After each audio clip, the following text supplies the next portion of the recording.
Mwenyekiti wa Chadema Tundu Lissu ambaye kwa sasa anaendelea kuzuiliwa gerezani huko kesi yake ikiwa iliahirishwa hadi Oktoba 4 ameweza kutuma ujumbe wake mzito kwa wananchi wa Tanzania. Barua hii ambayo inasambaa kwenye mitandao ya kijamii ina ujumbe ufuatao. Alianza kwa kuandika: ujumbe wa mwenyekiti Tundu Lissu, sehemu ya kwanza. Ndugu zangu, kwa wiki kadhaa sasa nimewekwa kwenye total isolation, upweke wa kulazimishwa. Wale wafungwa wenzangu waliokuwa nami kwenye selo moja ambao walikuwa wamehukumiwa adhabu ya kifo wametolewa wote.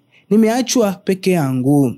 Selo yangu sasa imewekwa kamera za ufuatiliaji ama ukipenda CCTV cameras. Zinarekodi kila kitu ninachofanya hadi wakati ninapokojoa au kubadilisha nguo. Sina faragha yoyote tena. Hili si swala la usalama bali ni kudhalilishwa kwa utu wangu kama binadamu.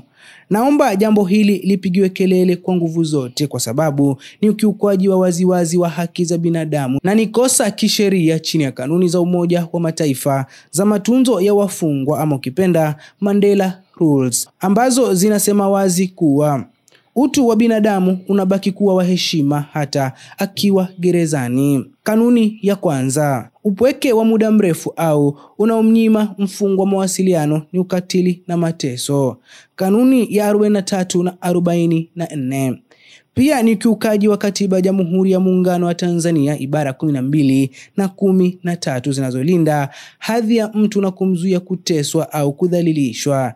Niko tayari kuvumilia hali yoyote kwa ajili ya imani yangu katika haki na uhuru wa watu wetu, lakini udhalilishaji wa utu wa binadamu hauwezi kukubalika, si kwangu tu bali kwa yote aliyebeba jina la mwanadamu.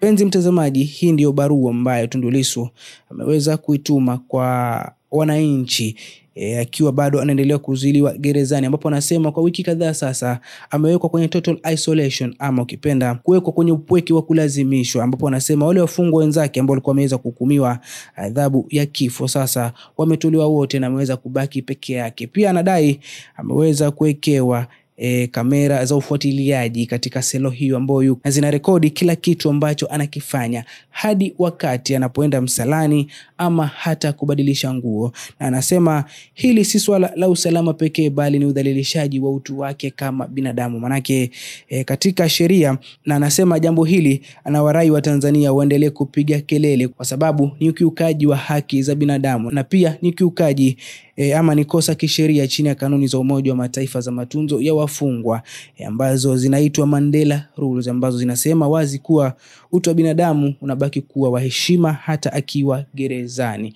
Kwa hiyo kulingana naye anawaomba Tanzania waendelee kumpigia kelele ili aweze kurejeshewa ama kamera zile za CCTV ziweze kuondolewa kwenye selo ile na aweze kupata heshima kama mwanadamu.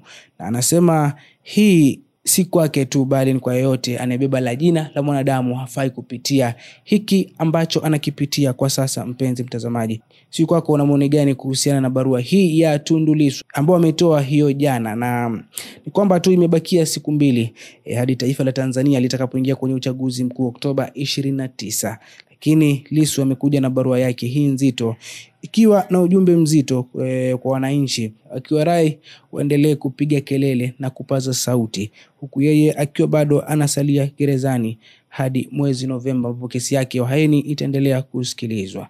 Kumbukwe mahakimu waliweza kukubali mapingamizi kadhaa ya Lissu na sasa huenda ikawa kesi hii inafikia kikomo hivi karibuni kulingana na wachambuzi wengi wa masuala ya kesi hizi za jinai.